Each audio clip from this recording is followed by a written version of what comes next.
Well, hello everyone. I'm glad you're checking out this video. Now I have a lot to show you guys. I'm kind of all over the place in this video. So I'm just going to get started on it. I didn't film myself doing this, but here's the repairs on these areas. These were these large craters where there was large air pockets in the fiberglass.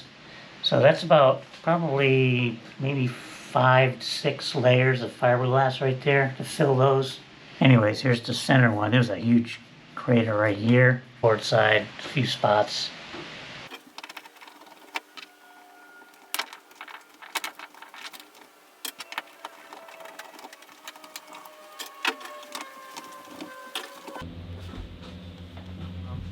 So here's the starboard side, and you can see that that one is shifted towards the port side pretty significantly from the hull mold there. And because of that, you can see this strut is right up against this. So this can't even come over to the port anymore. It's like as far as it can go. And I'll show you up top what the result is of that. But yeah, I'm not sure why they put that in so far over. Mystery. But it is where it is, and that's where it's going to stay. The strut was actually pushed way over to the port, and you can see the area, the problem that created for them when they put this piece of plywood in. It only goes over to the edge of where that insert part was, and that's all they put the plywood up to. So there's like there's probably no plywood under this screw. Or it's right on the edge, because the plywood doesn't even come to the edge of this fiberglass. So, I mean, I'm going to put the plywood out here at least an inch or more away from these, because I have the advantage of seeing where the strut actually goes, and I can do that. That's how things are on this boat. It just baffles me to no end. But we're going to take these nuts off here, and then bang the screws down in. And then go down on the bottom, and hopefully the strut comes off pretty easily.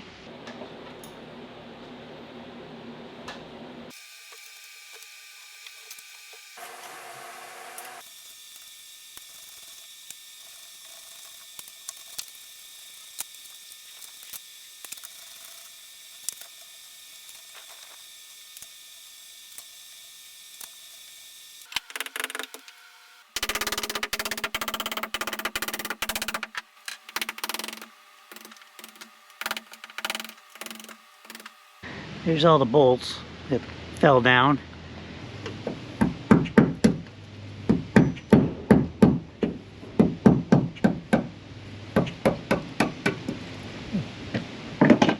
That's going to be a short one.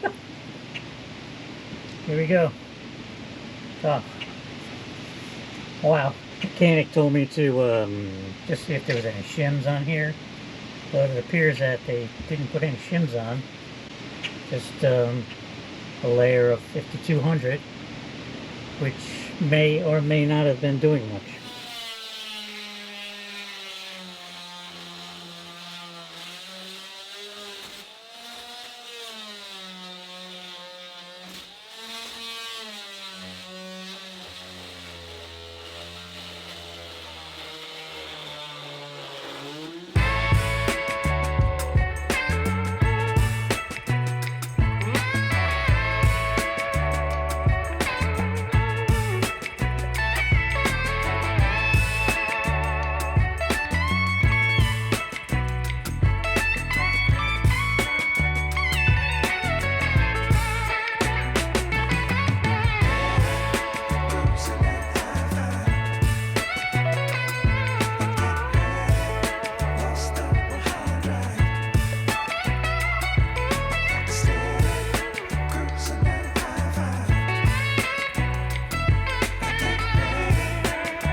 Well, today's the day I'm going to start replacing these stringers back here in the cockpit area where the engines go. This morning I went over to the lumber yard. I bought 2 sheets of 1/2-inch Doug Fir marine grade plywood. That's what I'm going to use.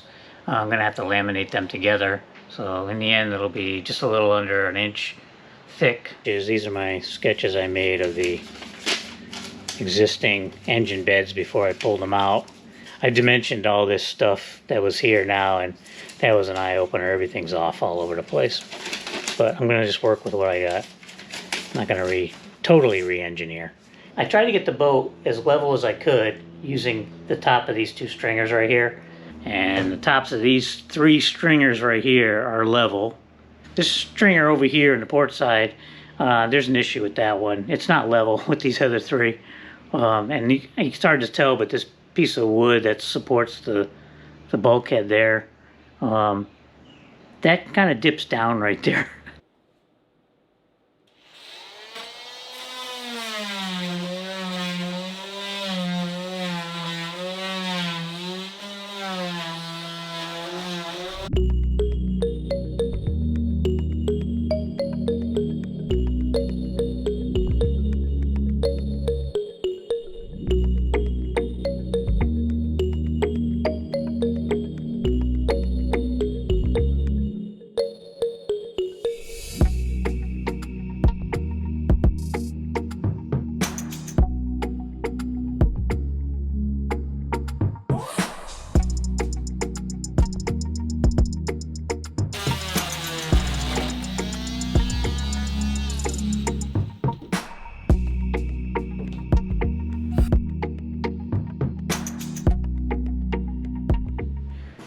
Alright, so there we have first piece out, and see a little difficulty over here. It's nailed in from the other side, a couple nails right there, and I'll slide around, and there's some nails on this side too. So plywood doesn't look too bad. Actually at the bottom it looks really good, but up here it's not so great. The top here, this is where it was kind of leaking in, but yeah, that's a little punky. See, they didn't do anything on the bottom. They didn't put any preservative on there, so I can see that the fiberglass is indeed delaminated, at least on that side. You can see the crack right there where my thumb is. Yeah, so what I'm doing is I'm working my way back from the transom here. It's on the port side, and it's just sanding. You can see I kind of got sanded up to about that area right there. And then my little bench I sit on over here, I couldn't that I have. This piece of wood was in the way. That's why I took a break to cut it out. But anyways, that's what I'm doing. I'm going to sand all that all the way up to the shaft log there. All right. Well, this is something I thought was interesting enough to talk about. You know, I took this piece off. It went right here, in here like this.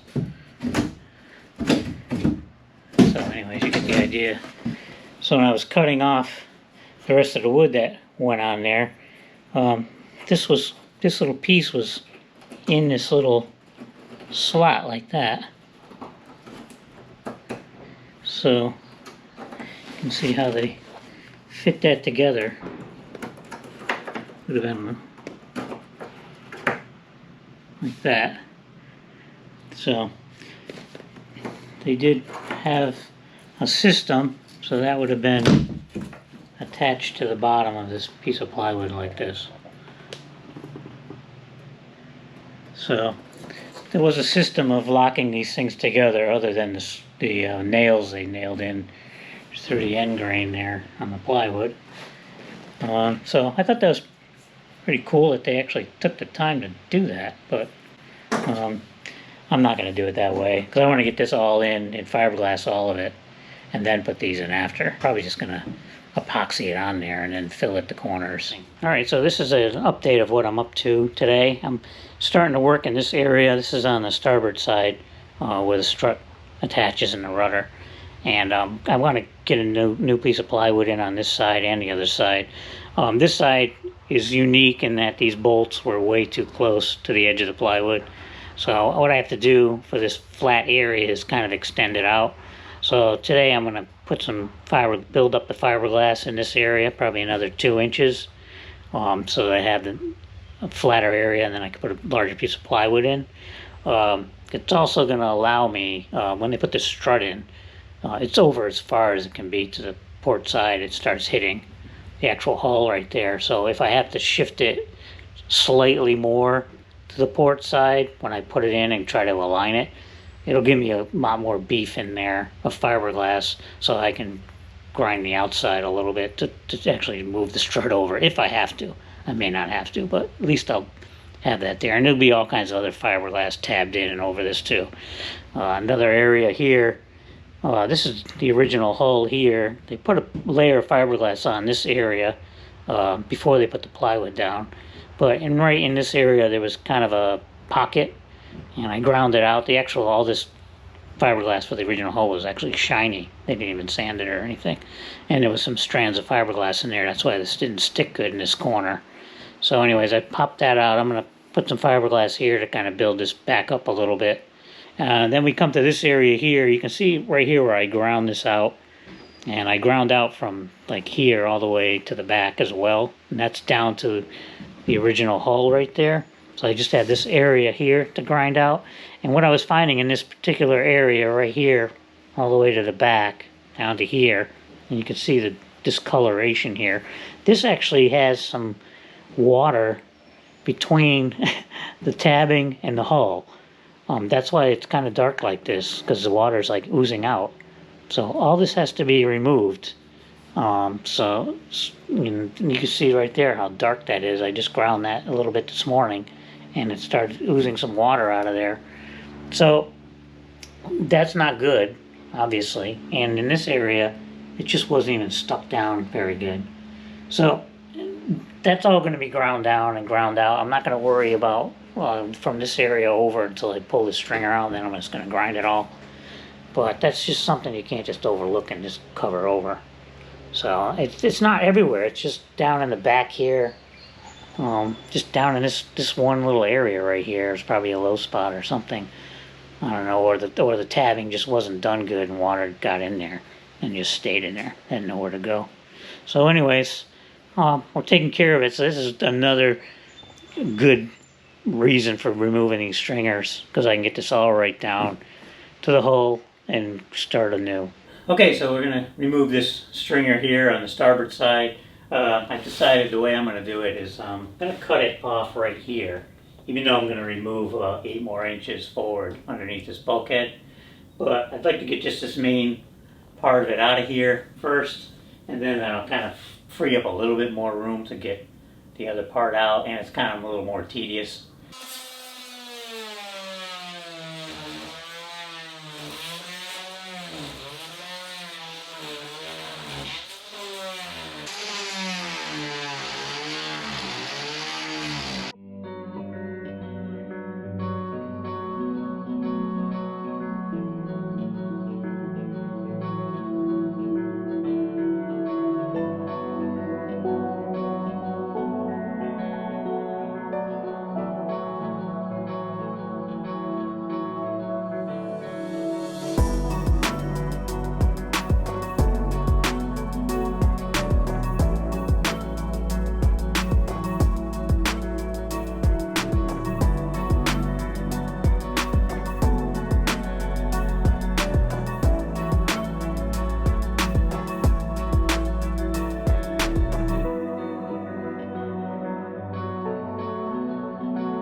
it's all out.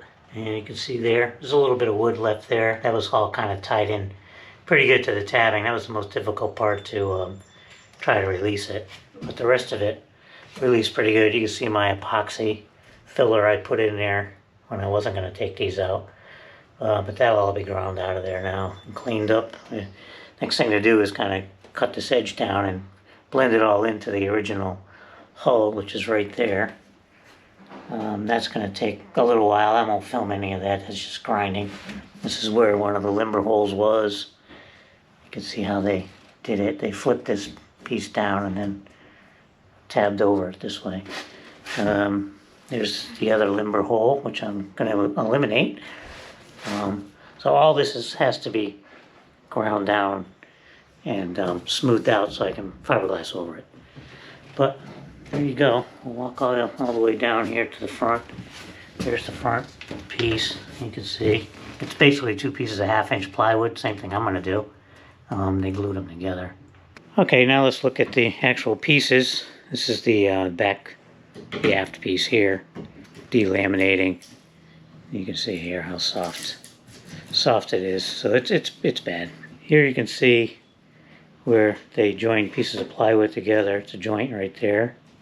Here's another gap in these pieces, but look at the gap in here. It's like, I don't know why they have that in there. Maybe they were going to put a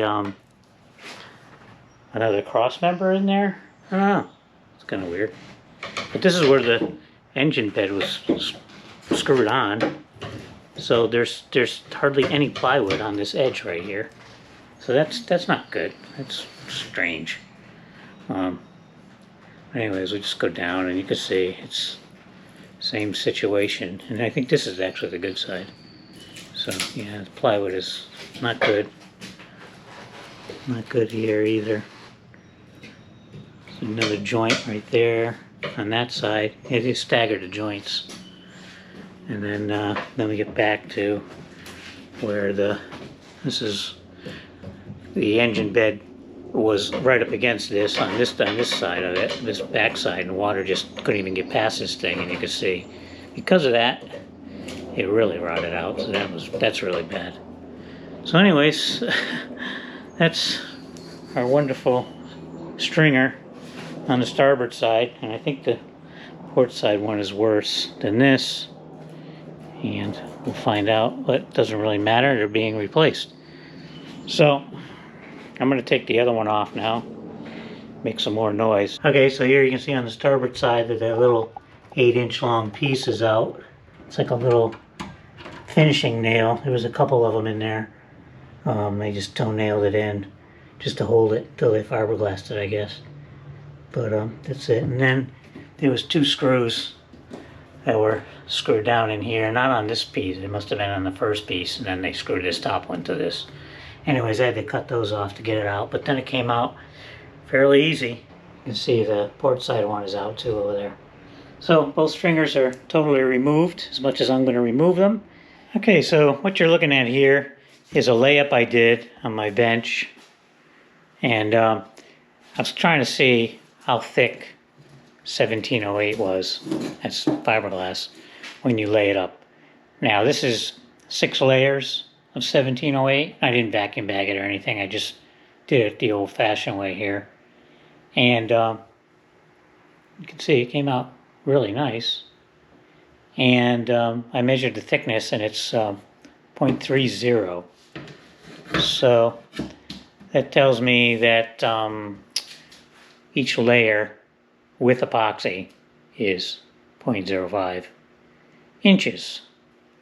So that's good to know. I wanted to get a 1/4 inch thickness when I did my stringers. So that's what I'm going to use. I'm not going to do 6. I'm going to do 5. That'll give me 0.25 inches. And that's thicker, I believe, than what they had on there. I'm not sure what they had because I ground it down, but didn't look that thick to me. But anyways, that's what I'm going to do.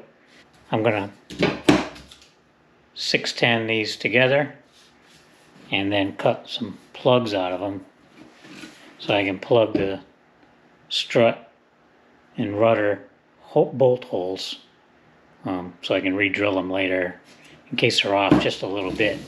But I can get into that later. All right, well, I'm down underneath the boat, and this is the port side, and this is where the rudder comes through. And here's where the strut was. I don't know if you can see it, but there's a little line right in here where my finger is. And I think that's kind of into Gelcoat a little bit, but I think that's where the center line of the, you can see it over here too. I think that's where the center line of the prop shaft was supposed to be. They actually put the strut over here. They pushed everything over to the port side, but there was one on the other side too, and it appears to be in the Gelcoat. So it might have been something that either somebody scraped in there, or maybe it was actually in the mold. I don't know. I have no idea. But anyways, there is a line there, but everything is not centered on it.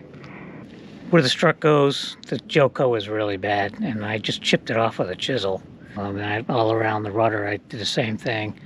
But I'm going to take my dual action sander today and try to sand this area here. I might try to go as far up as here as I can, but I will eventually get all of this Gelcoat off, because I'm probably going to fiberglass this area. This is down to the bare fiberglass here, and this is some dark stuff that they must have put on after they sprayed the Gelcoat in the mold and then put the fiberglass on. I don't know why it's dark like that, but it's kind of like that all over the place. As you can see, I've removed all the Gelcoat in that area. It was all cracked and chipped. Did the same thing on the port side, and now we can move forward with getting this repaired. So where we are right now is on the port side, and this is the raw water intake area for the engine, the port side engine. And as you can see, the Gelcoat is in rough shape. Where they drilled holes to attach things, the Gelcoat just cracked, and then it kept cracking and spreading and eventually going over the whole boat, I guess. I don't know, this cracking is everywhere. But anyways, that's part of the problem. But the problem I got right now, I got to get this Gelcoat off around this area, similar to what I did at the strut and the rudder. So here's my sander that I bought. It's the DeWalt, and it has a little dust collection on here, and this thing worked awesome. Oh my god, it was quiet, and I used a 40 grit disc on here. I probably could have used less than a higher grit disc than I used. And it has an adjustment here. You can go from 0 to I think 3,700 RPM. I don't know where I had it, but I had it somewhere in the middle. You can also regulate it with the trigger too, but that'll lock it at a certain RPM. But I was actually using it too fast of an RPM, and I was actually could see the Gelcoat kind of like blistering as I was doing it. I had to like slow it down, so I don't know what I ended up with. I'm gonna have to play around with it. But literally, I was sanding this whole area here after I chipped it. And I didn't chip much off, and I didn't get into the fiberglass, which was great too. But that took me literally 5 minutes to sand that off. I paid $100 for this thing, and there's tools that sand that have dust collection that are like 4 times that amount. But anyways, the dust collection thing worked okay if I kept it flat. If I did tip it, forget it. It just shot out everywhere. And it only has this small little dust collection, like hose connection, and I didn't really have anything, so I bought like this set of different little accessories, and this was one of them, and it fits inside there. It did have an extra length on it, about this long, so it narrowed down to a really small kind of opening, and that's what I used just now.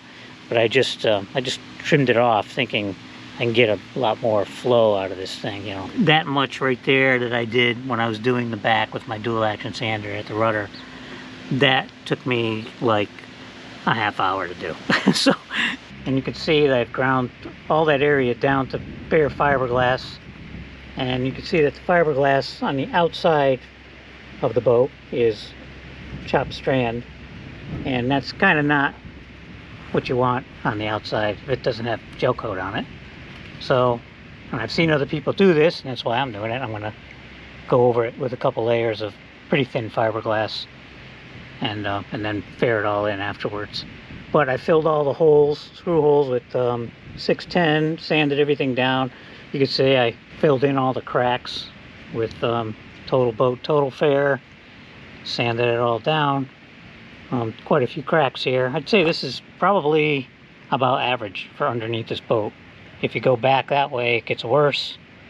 If you go forward, it's better. But this is all cracked here because all the screws that they screwed in for this raw water intake and the strainer just cracked all the Gelcoat. I've never done fiberglass overhead, so I'm just going to do it and show you the result. Came out better than I expected. I was expecting this to be really difficult, being above head kind of surface, but it came out really nice. Obviously I have to fair all this in over here. Yeah, the other side came out good too. So this I'm really happy with. We'll see how it is to fair out though. Alright, well, we're back here in the engine compartment, and since I took the stringers out, next step is going to be to, and I've already started it here, just grinding down where the tabbing was on the sides of the stringer. Now I'm kind of zoomed in here, and you can see the edge I'm talking about. You know, you guys love to see sanding. I don't know if you like sanding or not. Everybody that sands stuff says it's boring and they don't want to film it. But I don't know if it's really boring, but it's something you have to do. So I'm not going to film a ton of it.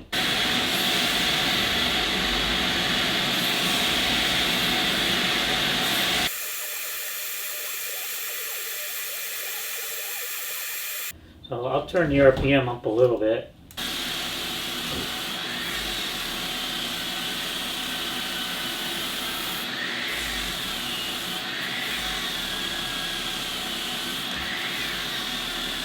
Okay, so that's how that thing works now. I'm not endorsed by these guys or anything, so I'm just showing you what I use, like usual. I'm not endorsed by anybody. I get nothing for free. I just want to show how these tools work. Sometimes you buy things you don't know, but if somebody actually shows you, then you get a better opinion on it. So anyways, you can see some triangular pieces of fiberglass here and here. It's actually two sheets there, one on top of the other on each side. And what we're going to do is fiberglass.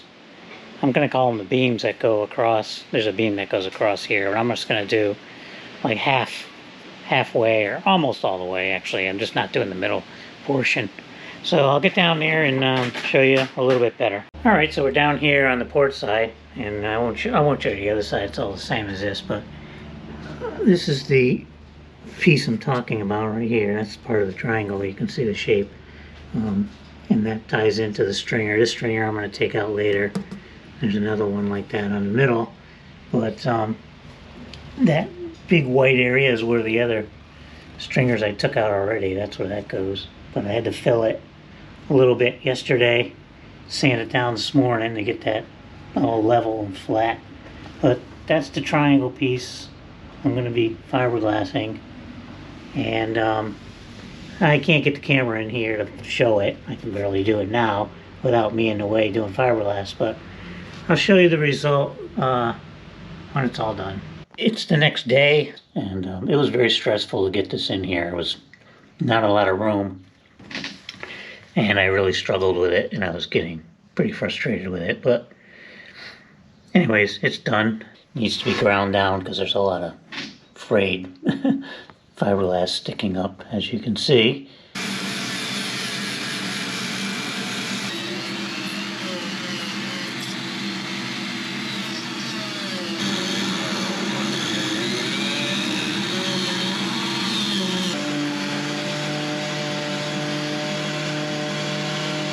Alright, so now you can see that I've got that all sanded down, and as you saw, I used my Dremel a few different ways to get that sanded, and then I was able to get the dual action sander in there and get it sanded. But it still wasn't that easy with the dual action sander, and even with the Dremel I was kind of in a weird awkward position because I was trying to film and do it So once I shut the camera down, then I was able to do it a little bit easier, especially on the top there.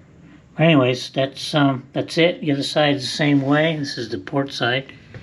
And I will keep moving on. Alright, well that's going to do it for this video. Now I know there's a lot of open-ended things on this video. This is going to be kind of a new trend for me, and I'll talk about more about that later on in another video.